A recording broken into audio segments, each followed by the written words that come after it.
Hi, everybody. My name is Mickey Trescott, and today I will be giving a presentation about the updated autoimmune protocol using Core and Modified AIP in clinical practice.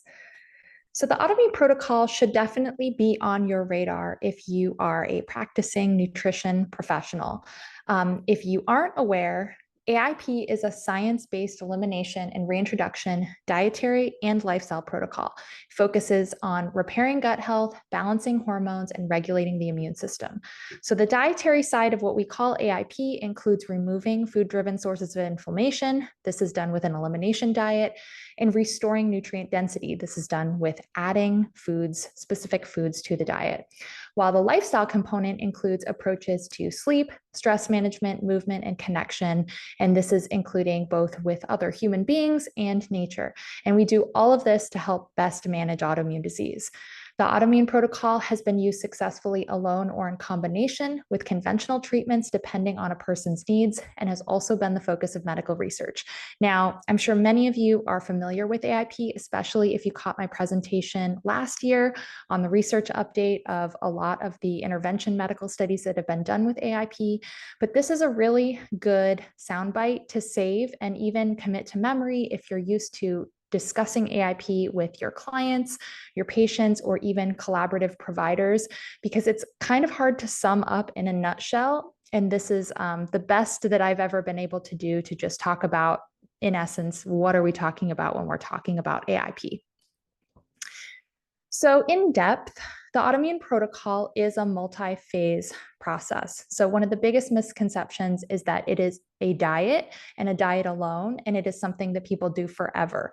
AIP is not a diet. It is not a person who is going through the autoimmune protocol might look completely different in terms of implementation from another person, even if they have a similar autoimmune disease, or even if they're doing a similar version of the protocol. And that's just because it is something that somebody works through, and ideally with the help of a coach, which is why I hope a lot of you are listening in order to help your clients understand how to actually implement this in their own life. So the multi-phase process includes transition. So the elimination phase is dramatically different from the standard diet or even a healthy diet that a lot of people are eating. So there is a period of gradual transition, which is what I recommend these days.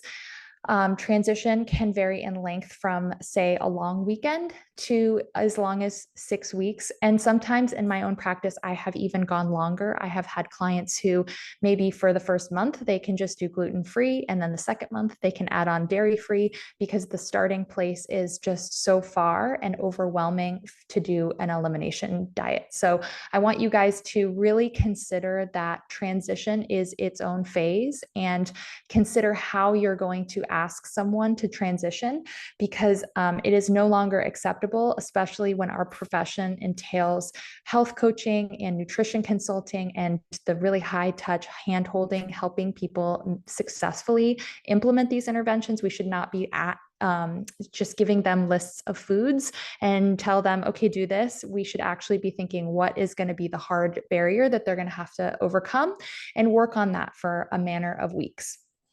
So the second phase is called elimination. This is the one that we're most familiar with. If you have done any type of elimination diet work in your practice, you're very familiar that a person needs to be compliant, fully compliant in elimination diet for a certain amount of time. For the autoimmune protocol, we recommend at least 30 days, but we do allow for up to maybe 90 days in some cases.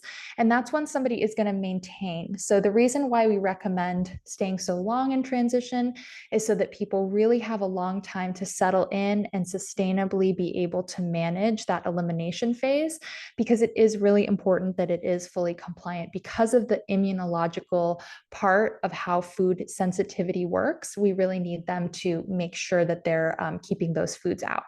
So also during this period, there's an addition of certain nutrient-dense foods that are strongly encouraged. I like to teach that they are required, not every single one on the list, but a person really does need to make an effort to be including some of these extra nutrient-dense foods because they are a part of the protocol. Next, we have reintroduction, where the reintroduction is another period. It is not something that happens in, a week or two. It's actually sometimes can last far longer than elimination, depending on a person's reaction and where they're coming from. But it happens after somebody has been in that elimination phase for 30 or 90 days. Maybe they're experiencing some success. Now, a misconception here is that we are looking for complete remission of symptoms or somebody that's completely healthy. That is really unrealistic, especially with people with autoimmune disease in 1 to 3 months. But what we are looking for is an improvement on baseline, because when you have an improvement that is measurable, hopefully they are tracking with journaling, then they can tell when they reintroduce foods one by one if there is a change in their symptoms and attribute that potentially to some of these foods or these lifestyle triggers. So once somebody has worked through reintroduction, they have this individualized, sustainable, and both practically, so what they can implement, and then socially.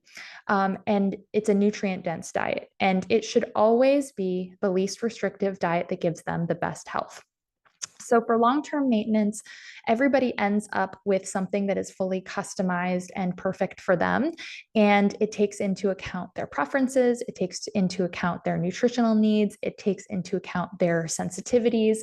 And this is why AIP really should not be looked at as a diet. It should be looked at as a process for somebody to discover really, truly what works for them. So how do we know that the autoimmune protocol is effective? Now, if you caught my presentation last year with my partner, Jamie Hartman, you'll remember that we did an entire presentation on the clinical efficacy of the autoimmune protocol as evidenced in the current medical research. And so starting in 2015, Dr. Conagetti, who's referenced here in this slide, this is the very first study that was done on AIP. She contacted me because she had a patient with ulcerative colitis who had heard about AIP and was looking at a bowel resection and was curious if she would recommend that they try the autoimmune protocol for 30 days. And so she gave this patient the go-ahead. And when they came back and repeated a colonoscopy, they had no lesions. They were in clinical remission. And she got really curious and was like, hey, can you tell me more about this protocol? Because she's head of the gastroenterology research division at Scripps in San Diego. Naturally, she was very curious and wanted to do some dietary research. And so she got in touch with me and Angie Alt, who was my partner and AIP certified coach at the time. And we consulted her on how to design a study on the autoimmune protocol based on what we were teaching in the program and using in our practices at that time. So that's kind of how the studies started. I'm not going to go through all of the studies, but we can learn a lot about the efficacy, the potential efficacy. Of course, these are pilot studies, so they are the very, very beginning of something being studied, but they do give us a lot of insight into how they might work for modifying autoimmune conditions. So here's a list of all of the medical research done on the autoimmune protocol to date. Things were really picked up around like the late 2010s, and then COVID happened. And so there's a couple studies still waiting in the data analysis and publish stage, which has taken a little bit of a long time because of the slowdown with all the labs and everything. But the first category that has really had the most study is inflammatory bowel disease. And this refers to both Crohn's and ulcerative colitis. These are separate autoimmune conditions that affect the digestive tract. They're often lumped together for research purposes because they have some pretty similar mechanisms. So the first study is the one that Dr. Conagetti and her team performed in 2015, was published in 2017. That's efficacy of the autoimmune protocol for inflammatory bowel disease. They took a small group of 16 patients that had Crohn's and ulcerative colitis. They walked them through a slow, gradual transition to AIP, and then an elimination phase, fully compliant. And then they tested them along the way with different biomarkers. They did colonoscopies, they did stool samples and everything. And so out of that, they had the results of the pilot study, which is the first paper. The second was quality of life analysis, because of course we know that people with autoimmune conditions, even if their clinical symptoms and their condition is managed, they often have impacts on quality of life. So they did a separate analysis for that. And then the third is intestinal RNA expression. So they took tissue samples from 4 of the patients. I believe all the patients had ulcerative colitis, and they tested the RNA expression before and after, and then compared it to see if there were any changes that could be attributed to the diet.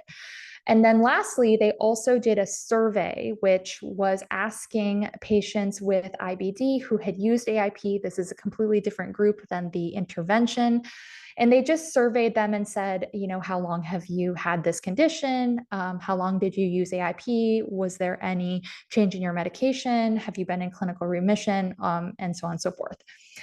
So next we have Hashimoto's thyroiditis, and in 2018, the Hashimoto's pilot study was run. It was modeled after the IBD study, so same 6-week transition. This time they had a 10-week elimination phase.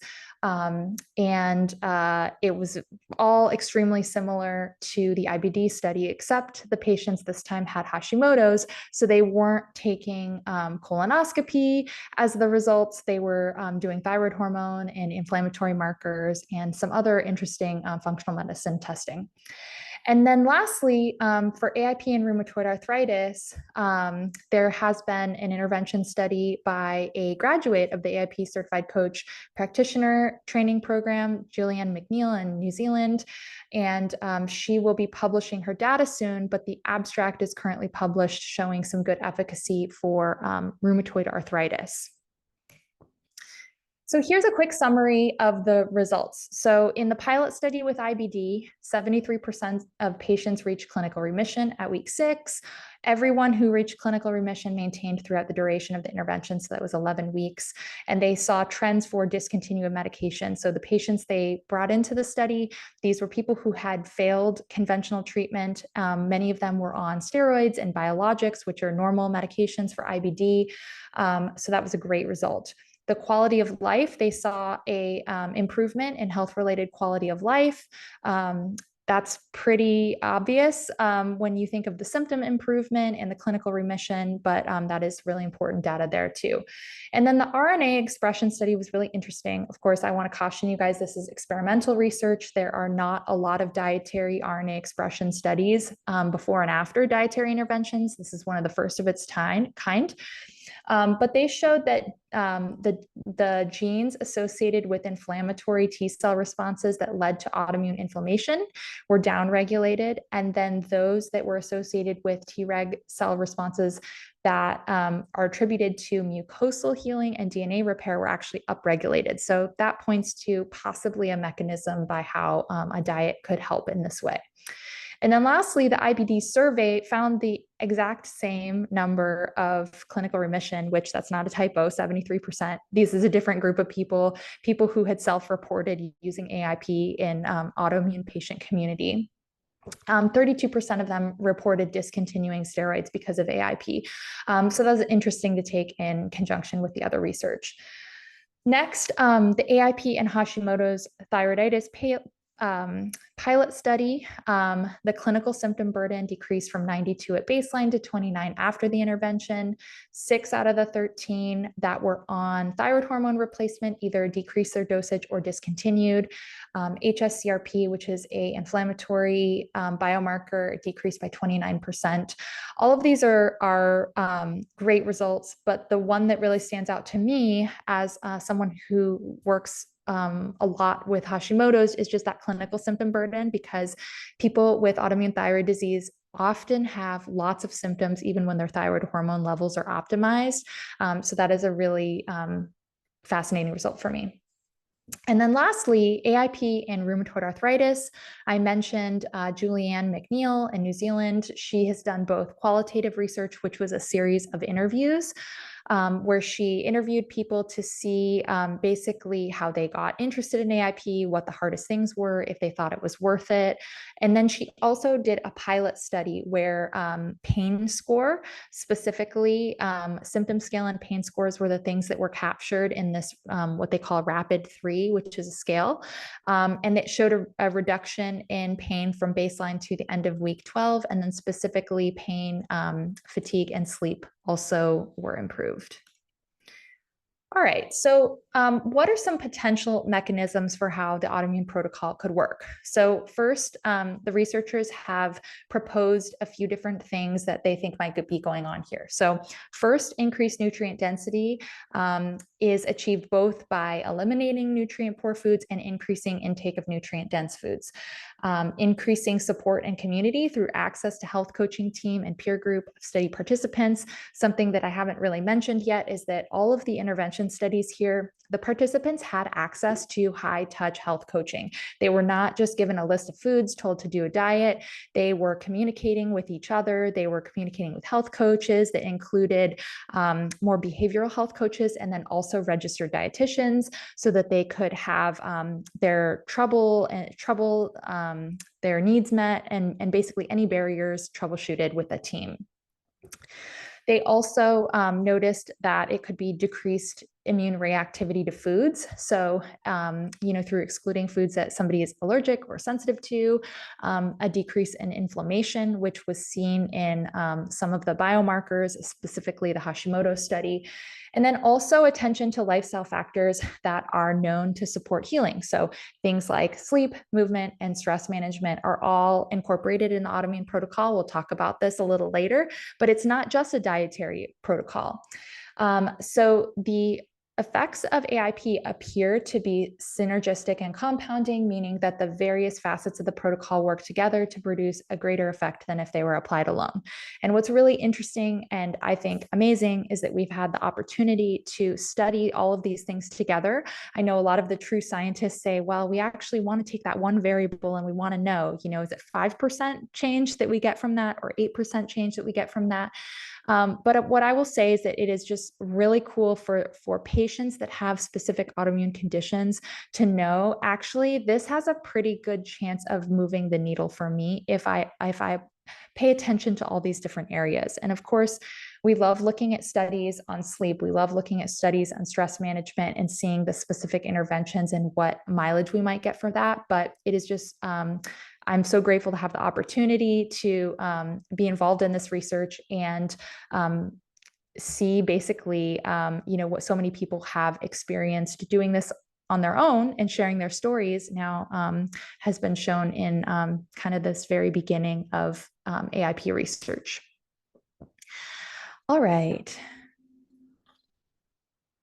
So this leads me to why the autoimmune protocol was updated in 2024. So the AIP has roots around 2012, maybe a few years prior. There's no one person that is credited with the beginning of AIP, and I could do a whole lecture on the history and the different people involved. But really, it started as a theoretical basis of which foods should be included or excluded based on medical research on the individual foods or the dietary components. And sometimes this involved humans and autoimmune disease, but often it involved animal models. And to be honest, it was the best that we had at the time. And the people that came up with the original threads that became AIP were very forward in their thinking and putting it together, because honestly, they put together something that truly worked.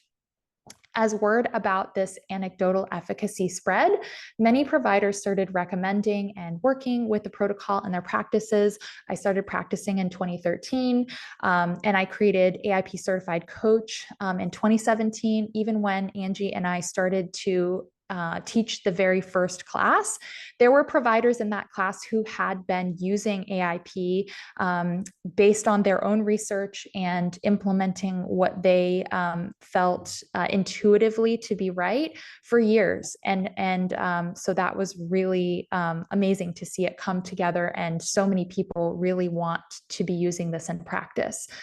Now that there's an emerging body of research into the efficacy of AIP, which started around 2017, as well as this large group of practitioners who have a lot of collective years in AIP implementation, it was time for analysis to see what's working and what could be made better for the next wave of individuals looking to embark on the protocol. So basically, in a nutshell, AIP was conceived of on a theoretical basis, and then a bunch of patients experimented on themselves, a bunch of practitioners started using it. And then, in the last couple of years, we kind of went, hey, now we actually have studies where we've looked at this in humans. We have lots of practitioners who've been using this with their clients. Let's do a little reset and see if we could change anything. What would we change?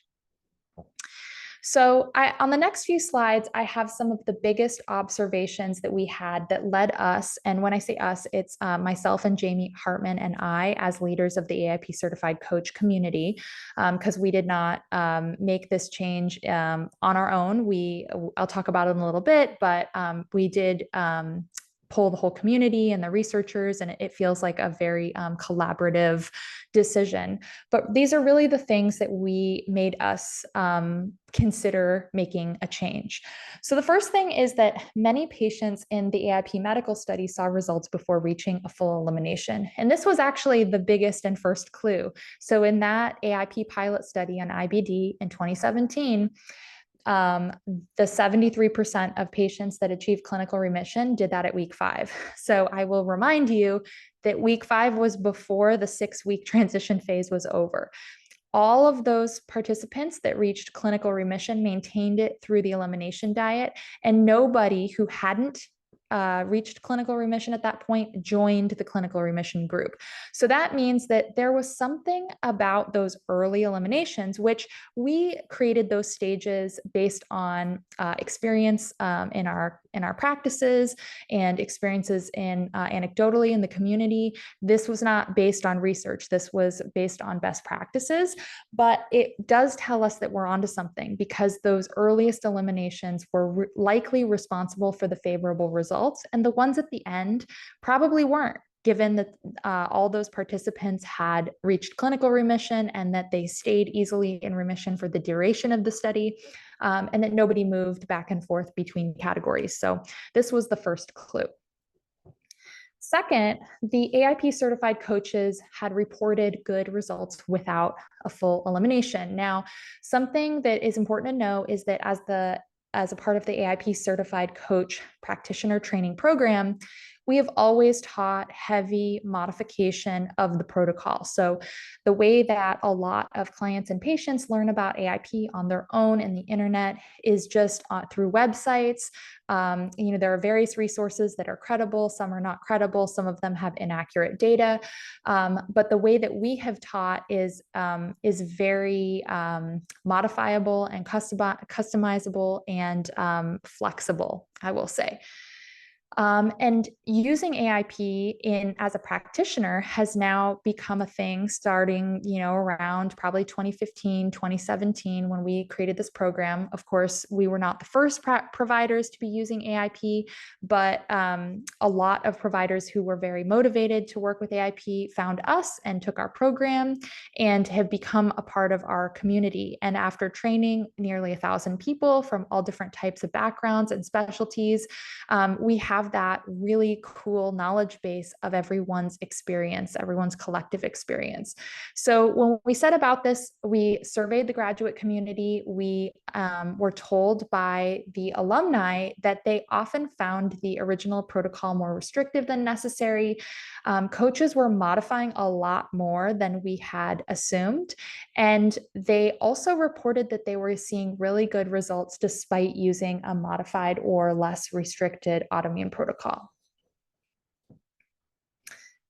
So third, other elimination diet research indicates that stricter is not always better.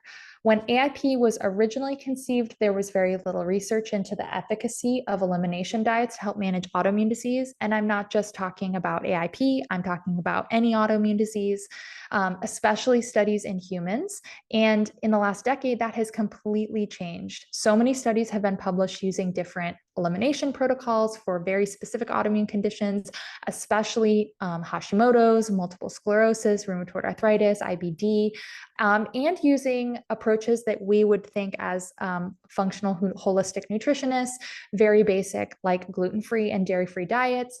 And a lot of these studies show really good results for minimal interventions. And what that tells us is that for some patients and conditions, progress can be made with a simpler approach, which if you go back to the beginning, I said that the goal is the least restricted diet that produces the most health. So that should be setting off a little clue there.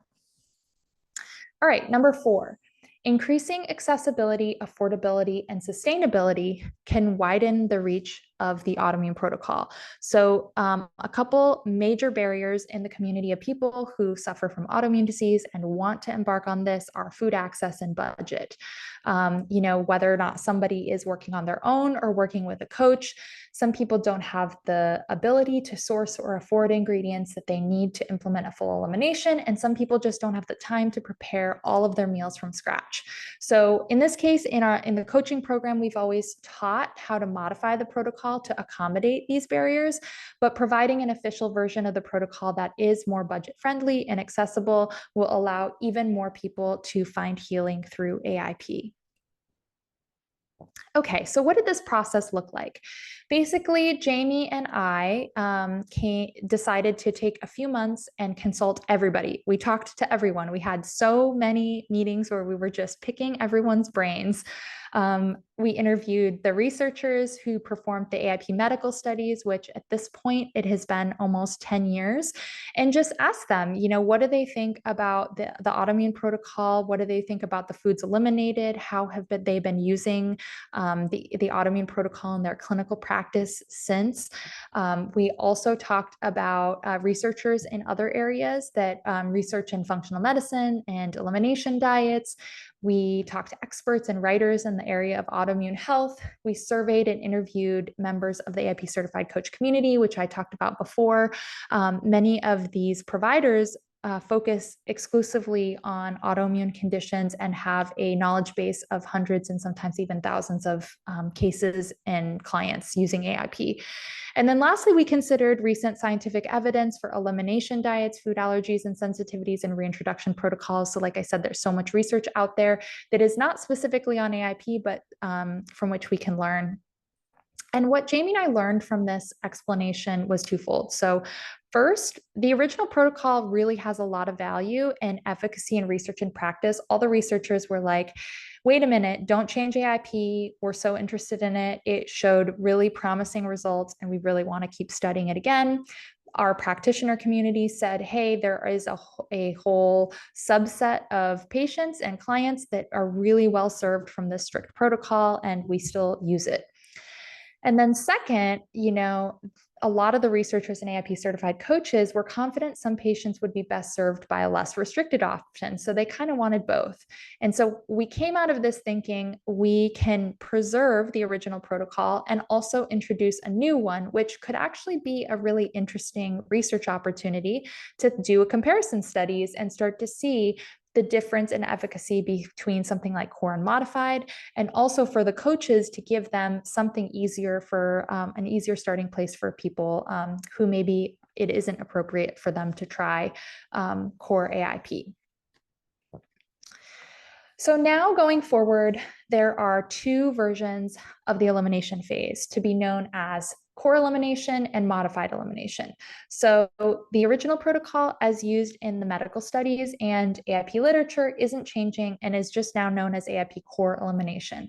And like I said, that intention is to preserve the original protocol for research comparison and use with patients or clients who need a stricter approach or who really don't face a lot of barriers to implementing that easily. The new protocol, which is a less strict and more accessible version, is known as AIP modified elimination. And this new protocol incorporates what we've learned about foods that are well tolerated in the autoimmune community and is simplified for use of implementation, budget, and accessibility. So the next few slides, I have some lists of foods to include and avoid. And I will say, if this is overwhelming to you, there's a lot of different foods on these lists, and they were hard to organize on slides. They are all available for free on my website, autoimmunewellness.com. As a practitioner or as a client, you can always go there and download the most recent protocol information, and it's always going to be updated and accurate. So I just want to mention that so that you don't have to feel like you need to capture all of this information from these slides, because there's a lot of food lists here. So on Core AIP, the foods to include is similar to the foods to include before. It's including all vegetables, leafy, non-starchy, alliums, roots, tubers, fruits, berries, melons, citrus, tropical fruits, edible fungi and mushrooms, meat, poultry, fish, shellfish, sea vegetables, animal fats, offal, plant fats, probiotic foods. We'll talk a little bit about nutrient-dense foods in a bit, leaf, flower, root, and bark spices, specific beverages that are listed here, specific flavorings that are listed here, and sweeteners. Now, with modified AIP, the things that are added, I have highlighted here in yellow. They're going to be rice, pseudograins, and grain-like substances, legumes, except peanuts and soy, and then dairy, only ghee, and seeds, including oils and spices derived from them.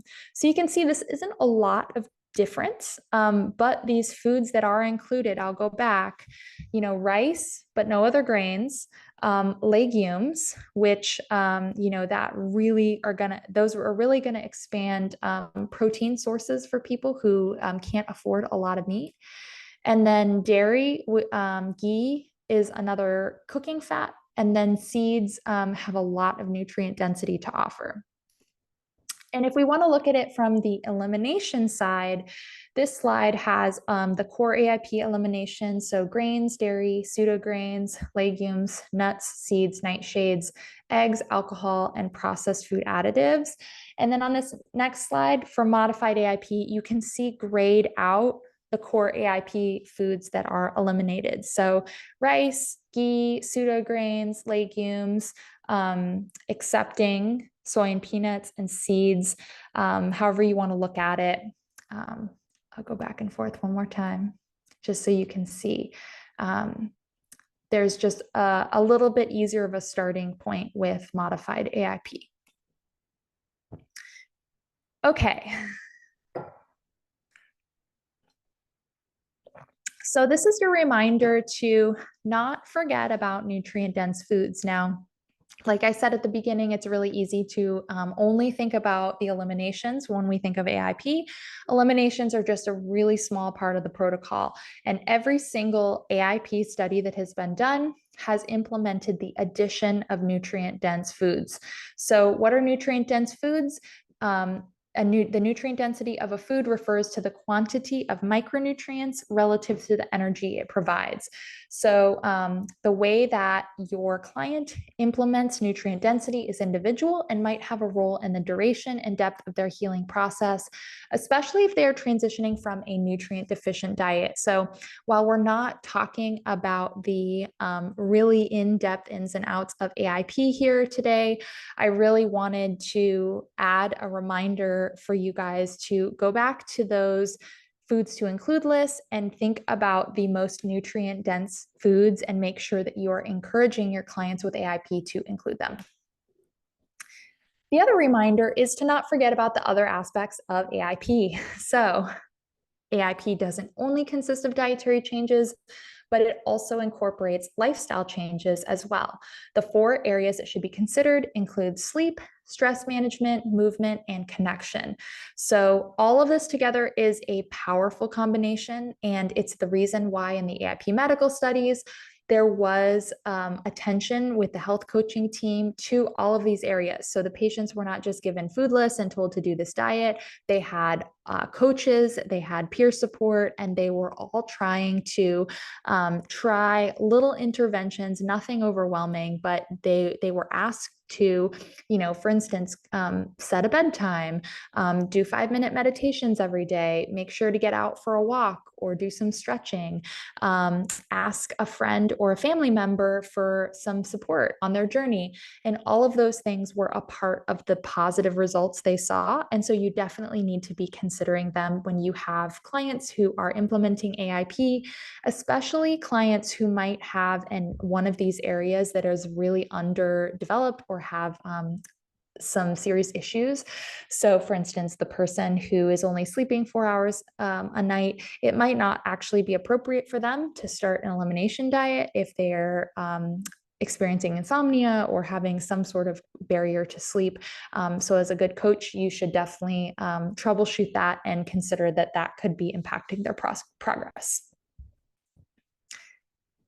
Okay, so after transitioning to the elimination phase and maintaining that for the proper amount of time, and I'll put in here 30 to 90 days, but that is pretty variable. The only thing I really want you to know is that AIP, the elimination phase, is not forever for anyone.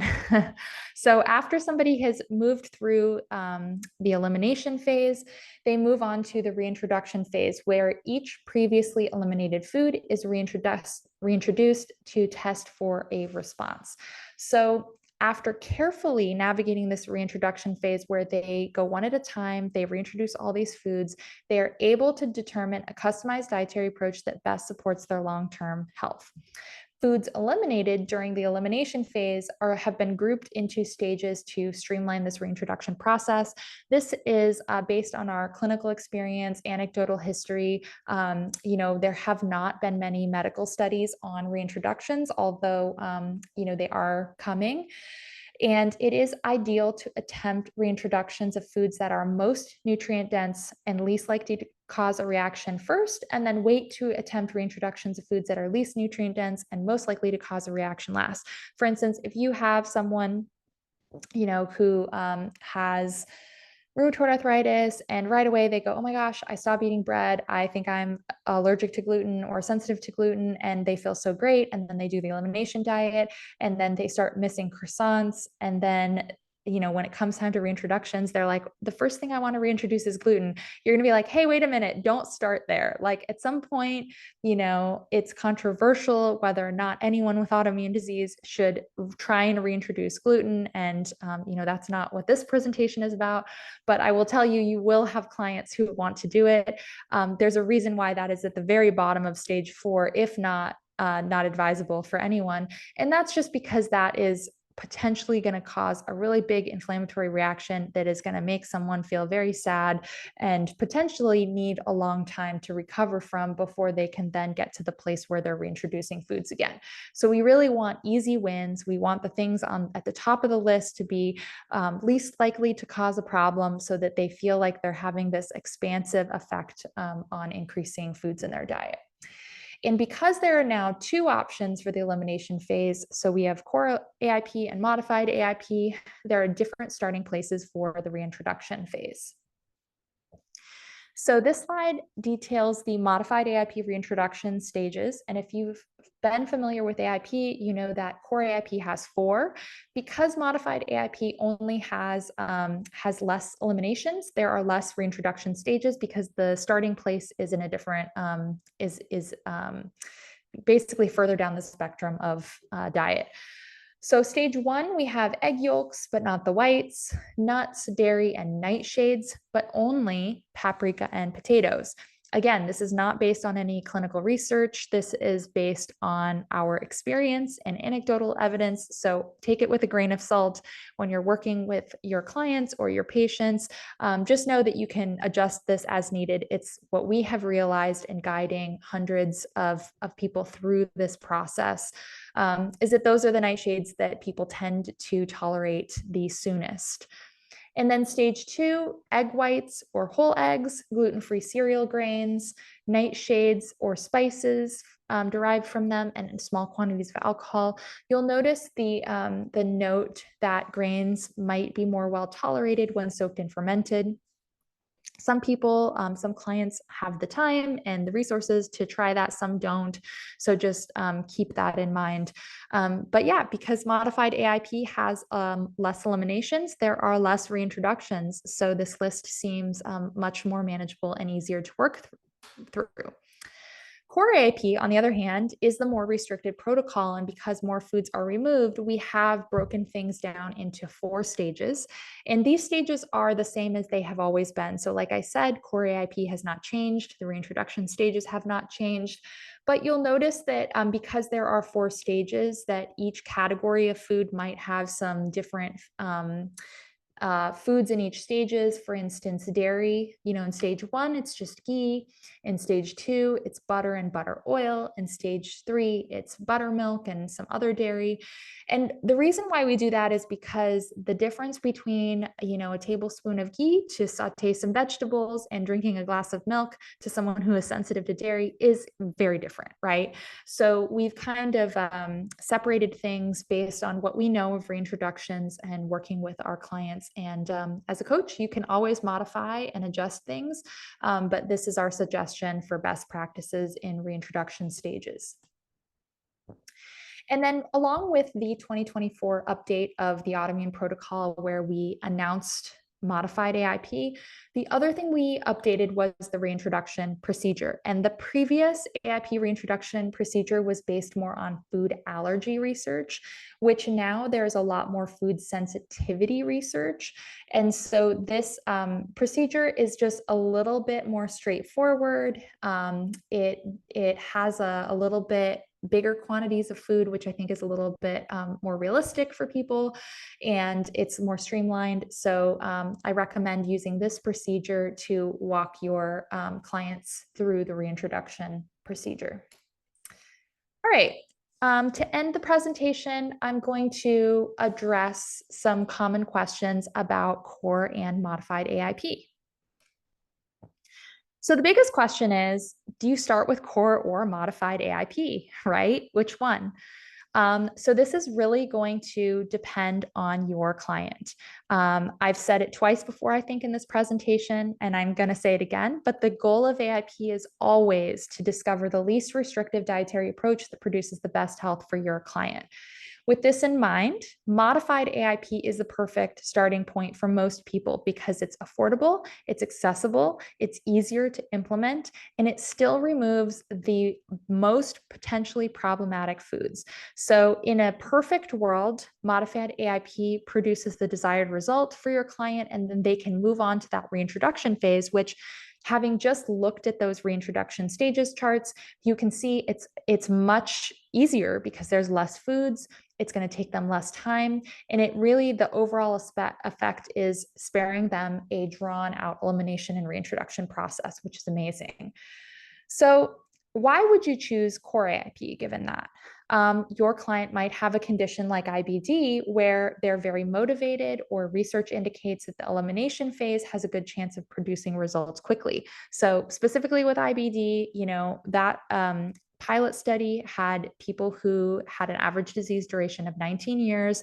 They had failed on conventional treatment. They were all in active flares despite using very expensive, very powerful biologic drugs. And in 5 weeks, 73% of them were in clinical remission. So for people with IBD, honestly, I still recommend Core AIP, especially when they're in an active flare, because that is going to be a pretty good chance of getting that under control very quickly. And with a condition like IBD, there's bleeding, there's weight loss. There are consequences for not getting that under control very quickly. And so people are usually pretty motivated to make that happen. They could have another condition that is potentially serious and makes them very motivated to transition and implement to find relief.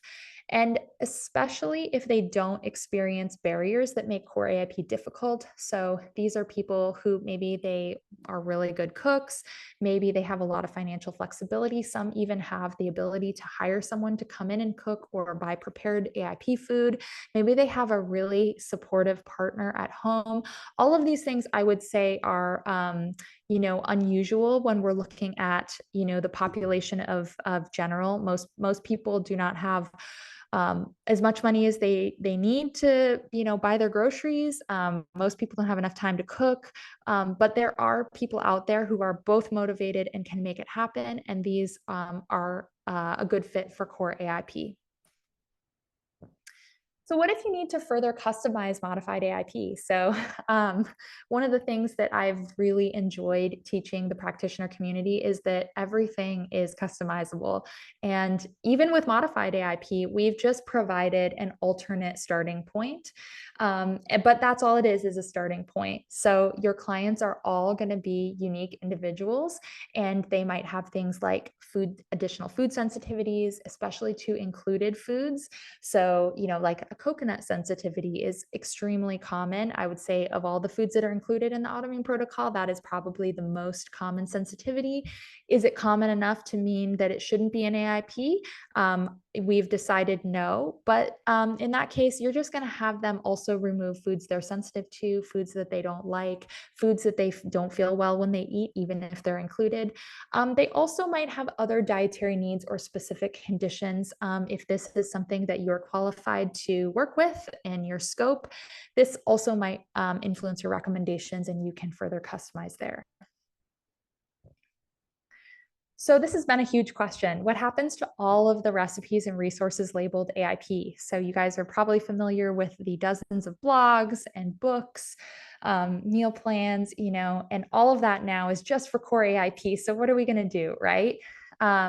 So I would encourage you to think of core AIP is just, or modified AIP as able to use all of those resources with an addition of beans and rice. So when you think of making a salad like this tuna salad, this AIP tuna salad I have a picture of here, your client could sprinkle some pumpkin seeds on it. Or if they're making an AIP chili, they could do like a nightshade-free AIP chili, which I have some free recipes on my blog. They could make a side of beans or rice to add to that if they're doing modified AIP. So those core AIP recipes and resources are so valuable and so helpful, but they can basically just be stretched by adding those modified AIP foods, because we know that the core and AIP included foods are extremely nutrient dense, and there are so many great recipes for them. Just know that if your client is doing modified AIP, you really want to educate them on the differences so that they don't get hung up. But that's true for anyone who's doing AIP because resources vary. I would encourage you guys to bookmark the definitive guide on the Autoimmune Wellness website. There's a link here on the slide. You can also Google AIP definitive guide and it will come right up.